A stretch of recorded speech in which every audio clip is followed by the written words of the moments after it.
ओम साईराम. मी मंजिरी भालेराव. आज श्री साई सच्चरित्रचा अध्याय 42चं वाचन करणार आहे. अध्याय 42. पूर्वसंकेत. रामचंद्र दादा पाटील आणि तात्या कोते पाटील यांचा मृत्यू टळणे, लक्ष्मीबाई शिंदेला दिलेली दानराशी आणि बाबांचा शेवटचा क्षण. हा अध्याय साईबाबांच्या महाप्रयाणाचा, शरीर त्यागाचा वर्णन करणारा आहे. प्रस्तावना. मागील अध्यायातील कथांमधून हे स्पष्ट झाले आहे की गुरुकृपेचा प्रकाश आपल्यातील सांसारिक भीती नष्ट करतो, मोक्षाचा मार्ग खुला करतो आणि दुःखाचे रूपांतर आनंदात करतो.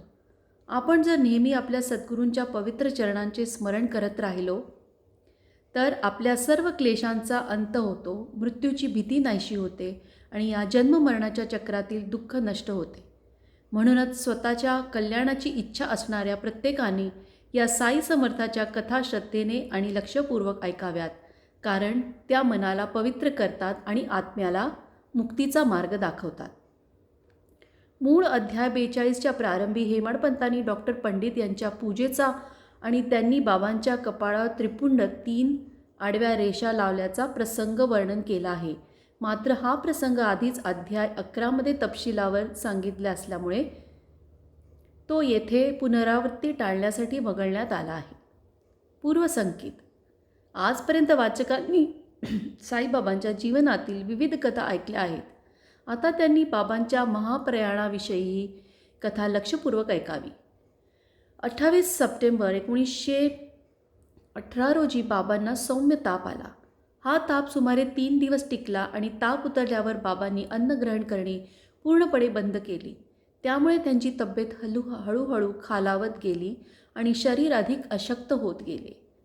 17 दिवसांनी म्हणजे मंगळवार 15 ऑक्टोबर 1918 रोजी दुपारी 2:30 वाजता म्हणजे 2:30 वाजता बाबांनी आपले मर्त्यदेहाचे आवरण सोडले.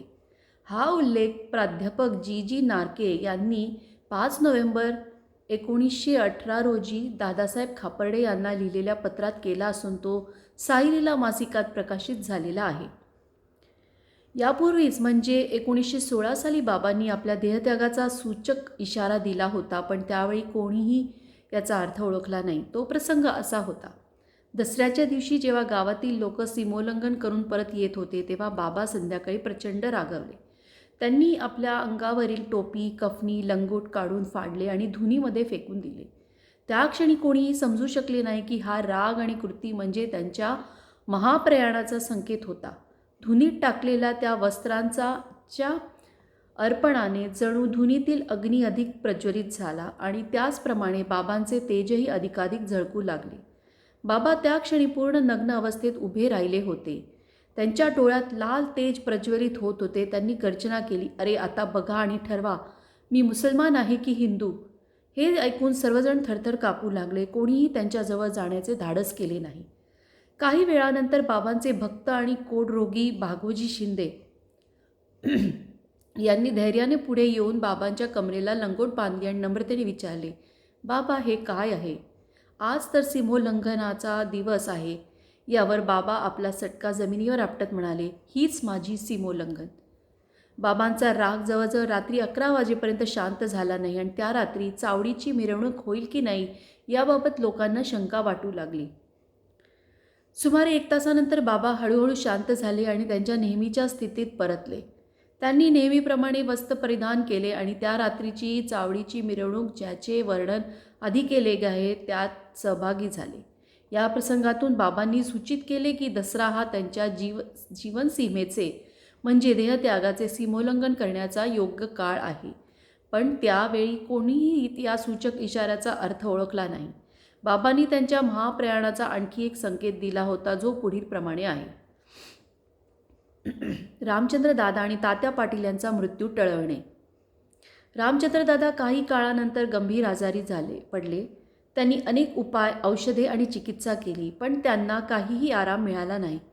शेवटी त्यांनी आपल्या आयुष्याचा अंत जवळ आल्याचे गृहीत धरले आणि शेवटी वेळ येण्याची वाट पाहू लागले. एका रात्री अचानक बाबा त्यांच्या उशाजवळ प्रकट झाले. दादांनी भावपूर्वक त्यांच्या चरणांना धरले आणि म्हणाले, बाबा, आता माझ्या आयुष्याची काहीच आशा राहिली नाही. कृपया मला सांगा, मी कधी मरणार? दयाळू बाबांनी सांगितले, काळजी करू नकोस. तुझा मृत्यू फरमान रद्द झाला आहे आणि तू लवकरच बरा होशील. पण मला तात्या पाटलाबद्दल चिंता वाटते.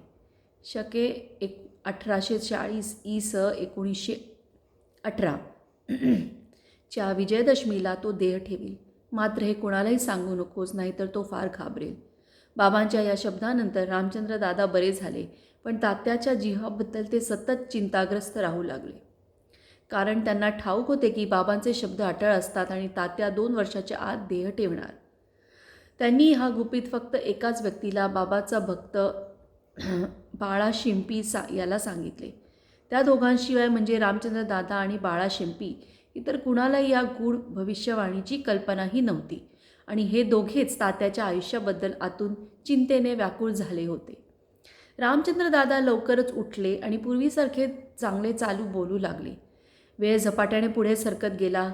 शके 1840 इ.सदी 1918चा भाद्रपद महिना संपत आला आणि अश्विन महिना सुरू झाला. बाबांच्या शब्दाप्रमाणे तात्या आजारी पडला. तो इतका अशक्त झाला की बाबांचा दर्शनालाही येऊ शकला नाही. योगायोगाने त्याच वेळी बाबांनाही ताप आला. तात्याला बाबांवर आणि बाबांना त्याच्या रक्षक असलेल्या परमेश्वरावर अखंड विश्वास होता. तात्याची प्रकृती दिवसेंदिवस अधिकच बिघडत होत गेली. तो पूर्णतः काटेवर खिळून राहिला.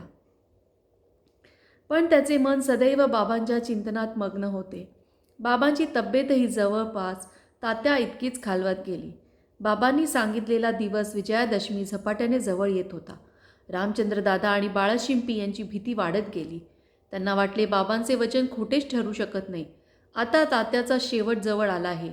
भयाने त्यांच्या अंगावर काटा आला. शरीर घामाघूम झाले आणि मनात भीतीची लहर पसरली. विजयादशमीचा दिवस उगवला. तात्याची प्रकृती अत्यंत गंभीर झाली होती. त्याचा नाडीचा ठोका मंदवला आणि कुठल्याही क्षणी त्याचा प्राण जाणार अशी चिन्हे दिसू लागली. पण तेव्हाच एक अद्भुत घटना घडली. तात्या वाचला. मृत्यूच्या दारात उभा असलेला तात्या जिवंत राहिला आणि त्याऐवजी बाबांनी देह ठेवला. जणू काही दोघांमध्ये अदृश्यरित्या जीवांची अदलाबदल झाली होती. संपूर्ण शिर्डी थक्क झाली. लोक म्हणू लागले, बाबांनी तात्याच्या ऐवजी स्वतःचा जीव दिला. हे त्यांनी का केले, कशासाठी केले याचा उलगडा कुणालाच झाला नाही. केवळ बाबा स्वतःच त्या रहस्याचे जाणकार होते, कारण त्यांच्या लीला अगाध आणि अगम्य होत्या. तरी असे वाटते की या घटनेतून बाबांनी आपल्या निकट असलेल्या भक्तांना आपल्या देहत्यागाची पूर्वसूचना दिली होती. फक्त तात्याचे नाव पुढे करून दुसऱ्या दिवशी म्हणजे 16 ऑक्टोबर 1918 रोजी दासगणू पंढरपूरला येत असताना त्यांना स्वप्नात बाबा प्रकट झाले आणि म्हणाले, माझी मस्जिद कोसळली आहे. शिर्डीतील तेलवाले आणि किरकोळ दुकानदारांनी मला फार छळले. त्यामुळे मी तो ठिकाण सोडून चाललो आहे. मी तुला सांगायला आलो आहे, लवकर शिर्डीला ये आणि माझ्या देहावर बक्कल फुलांनी आच्छादन कर. स्वप्नातून जागे झाल्यावर दासगणूंना काहीतरी अनिष्ट घडल्याची जाणीव झाली. थोड्याच वेळात शिर्डीतून आलेल्या पत्रांमधून त्यांना बाबांच्या त्यागाची बातमी समजली. ते ताबडतोब आपल्या शिष्यासह शिर्डीला आले. तेथे पोचल्यावर त्यांनी अखंड भजन कीर्तन सुरू ठेवले आणि बाबांच्या समाधीसमोर हरी नामाचा अखंड गजर केला. त्यांनी हरी या परमेश्वराच्या नावांनी गुंफलेले सुंदर पुष्पमाळ तयार केले आणि ती बाबांच्या समाधीवर अर्पण केली. नंतर त्यांनी बाबांच्या नावाने प्रसादरूपी मेजवानी आयोजित केली. अशा रीतीने त्यांनी आपल्या आचार भक्तीने गुरुवर अखेरपर्यंत प्रेमभाव अर्पण केला. लक्ष्मीबाईस दिलेली दान रक्कम. दसरा म्हणजे विजयादशमी हा सर्व हिंदूंसाठी अत्यंत मंगल आणि शुभ दिवस मानला जातो. आणि अशा या पवित्र दिवशीच बाबांनी देहसीमा ओलांडणे म्हणजे देहत्याग निवडला, हेही किती अर्थपूर्ण आहे. बाबा काही दिवस आजारी होते, पण त्यांचे अंतःचेतना पूर्ण जागृत होती. शेवटच्या क्षणापूर्वीच कुणाच्याही मदतीशिवाय त्यांनी स्वतः बसून घेतले आणि चेहऱ्यावर तेज आणले. लोकांना वाटले की आता बाबा बरे झाले आहेत, संकट टळले आहे. पण बाबांना माहीत होते त्यांचा शेवट जवळ आला होता आहे. त्यामुळे त्यांनी आपल्या अंतःप्रेरणेने ठरवले की जवळची भक्त लक्ष्मीबाई शिंदे हिला थोडेसे दान द्यावे. हीच ती क्षणिक पण अत्यंत गूढ आणि करुणामय लीला, ज्यात एकीकडे बाबा देह ठेवण्यासाठी तयार होत होते, तर दुसरीकडे एका भक्तिणीला आपली कृपा आणि स्मरणरूपी देणगी देत होते. लक्ष्मीबाई शिंदे ही अत्यंत धर्मपरायण, उदार आणि सुस्थितीतील स्त्री होती. ती रात्रंदिवस मस्जिदीत बाबांची सेवा करत असत. रात्रीच्या वेळी भक्त म्हाळसापती, तात्या पाटील आणि लक्ष्मीबाई यांना मस्जिदीत जाण्याची परवानगी होती. एका संध्याकाळी बाबा मस्जिदीत तात्यासोबत बसले होते. त्यावेळी लक्ष्मीबाई आली आणि बाबांच्या चरणी वंदन केले. बाबा म्हणाले, "अगं लक्ष्मी, मला फार भूक लागली आहे." लक्ष्मीबाई म्हणाली, "बाबा थोडं थांबा, मी आत्ताच भाकर घेऊन येते." ती ताबडतोब घरात गेली, स्वतःच्या हाताने भाकर तयार केली. लगेचच ती घेऊन मस्जिदीत परत आली. बाबांनी ती भाकर घेतली, पण स्वतः न खाता एका कुत्र्याला दिली. हे पाहून लक्ष्मीबाई म्हणाली, "बाबा, हे काय केलं? मी इतक्या घाईत प्रेमाने स्वतःच्या हाताने भाकर केली आणि तुम्ही ती न खाता कुत्र्याला दिली. माझा त्रास का केला मग?" तेव्हा बाबा अत्यंत शांतपणे म्हणाले, "अगं, असं व्यर्थ दुःख का करतेस? सर्व प्राण्यांमध्ये एकच आत्मा आहे. त्या कुत्र्यातही मीच आहे. त्याला भाकर दिलीस म्हणजे मलाच दिलीस. त्या कुत्र्याची भूक भागवली म्हणजे माझीच भूक भागली. त्या कुत्र्यातही आत्मा आहे. जीव वेगळे असले तरी सगळ्यांची भूक एकच असते. जो भुकेल्याला अन्न देतो तो प्रत्यक्ष मला अन्न अर्पण करतो, हे निश्चयाने जाण." अशा प्रकारे बाबांनी एक साधी घटना घडवून एक महान आध्यात्मिक सत्य लोकांसमोर मांडले आणि ते दैनंदिन जीवनात कसे आचरावे हेही दाखवून दिले, कोणाच्याही भावना न दुखावता. त्या दिवसापासून लक्ष्मीबाई रोज प्रेमाने आणि भक्तिभावाने बाबांना भाकर आणि दूध अर्पण करू लागली. बाबा ते प्रेमाने स्वीकारत आणि थोडेसे स्वतः खात उरलेले प्रसाद म्हणून लक्ष्मीबाईमार्फत राधाकृष्णामाईकडे पाठवत.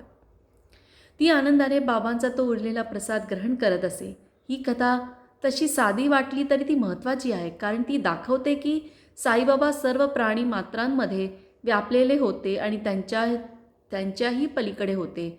ते सर्वत्र आहेत, अजन्मा, अमर आणि अविनाशी. बाबांना लक्ष्मीबाईची सेवा सदैव स्मरणात होती. त्यांनी तिला कशी विसरावी?